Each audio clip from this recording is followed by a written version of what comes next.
Buat kalian pasti penasaran kan, kenapa kok jasa joki pinjol itu gampang banget dia bisa mendapatkan pencairan dan gampang banget pinjamannya di ACC. Nah, kenapa kok mereka bisa, kalian tidak bisa? Apa sih sebenarnya rahasia dan trik para joki pinjol ini bisa mencairkan pinjaman dengan gampangnya? Oke, sebelum membahas ke sana, kalian saya tanya dulu, percaya nggak sih kalian sama jasa joki pinjol itu bisa membobol data, bisa juga lewat jalur belakang, bisa cepat mencairkan dan lain sebagainya. Nah, saya rasa ini perlu kalian kaji ulang dan perlu kalian pertimbangkan. Yang bisa dilakukan oleh jasa joki itu karena mereka memiliki pengalaman mengajukan pinjaman, di mana mereka bisa menginputkan data dengan benar, di mana mereka bisa tahu data-data mana yang bagus dan data-data mana yang tidak. Jasa joki pinjol bukan berarti bisa mencairkan pinjaman bagi data-data yang mungkin pernah galbay, sering telat bayar, atau biasa orang menyebutnya adalah data busuk. Nah, data seperti ini tentu seorang joki pinjol pun tidak akan bisa mencairkannya.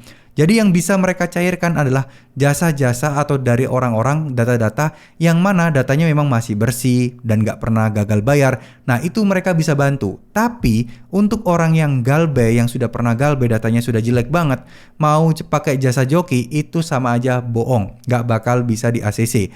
Yang ditunjukkan kepada kalian sebagai bukti pencairan-pencairan itu adalah bekas data-data nasabah yang memang datanya dari awal bersih, yang memang ya seharusnya orang ini harusnya memang bakal bisa dicairkan. Bukan orang-orang yang slik OJK-nya parah, bukan orang-orang yang memang sudah pernah galbay, mereka nggak bakal bisa mencairkan pinjaman tersebut. Dan sebenarnya saya tidak menyoroti hal ini ya. Ada juga orang-orang yang menggunakan atau menipu dengan menggunakan atau mengatasnamakan jasa joki pinjaman online atau pinjol legal, di mana katanya nanti pembagian hasil nih 30-70, 60-40, di mana uangnya itu bisa aja cair. Namanya juga pinjol ilegal ya. Biasa jadi pinjol ilegal itu asal mencairkan aja, tujuannya simple, untuk menagih kalian. Nah, inilah yang paling gawat. Ketika teman-teman bisa berhasil mencairkan pinjol di jasa joki pinjol ilegal, kalian akan menghadapi bahwa uang yang kalian terima pasti akan kepotong. Fee-nya mereka gede banget.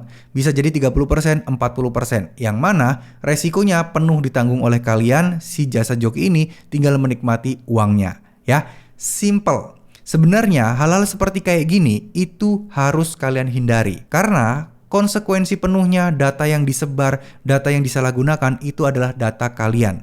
Jadi jangan sampai kalian terbujuk rayu jasa joki pinjol, katanya biasanya bujuk rayuannya simple. Yuk, yang sekarang lagi galbay pinjol legal, sini nih dibantu untuk cairin uang dari pinjol ilegal. Aman untuk digalbay, kirim aja KTP dan lain sebagainya.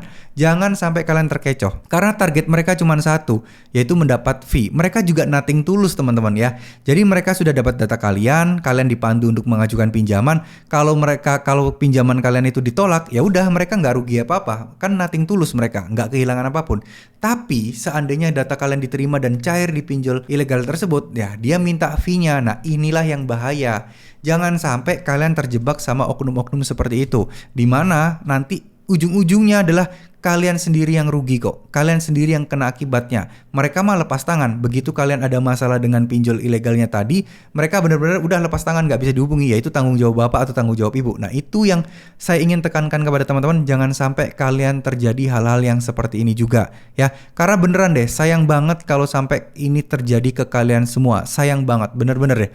Karena banyak juga modus penipuan di luar sana. Sudah bayar fee, sudah bayar admin ya. Ini beda lagi nih. Ini bayar duluan, baru kalian akan diajukan pinjaman. Nanti kalau misalnya pinjaman nggak cair, ya uangnya hilang. Nah, ini kan mereka juga nothing tulus.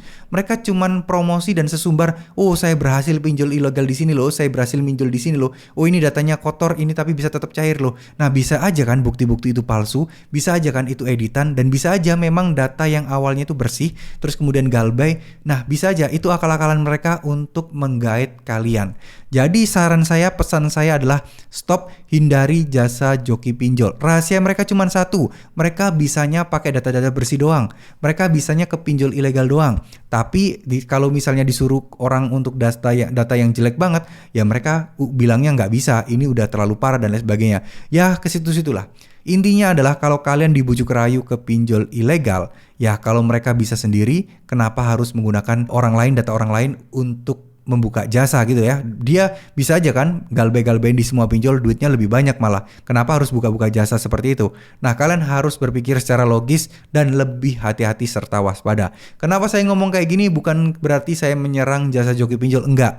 Tapi banyaknya modus-modus penipuan yang mengatasnamakan jasa joki pinjol yang sudah memakan banyak korban. Oke, terima kasih. Semoga video ini bisa bermanfaat. Semoga kalian tidak terjebak dan tidak tergiur sama sekali menggunakan jasa joki pinjol. Terima kasih. Wassalamualaikum warahmatullahi wabarakatuh.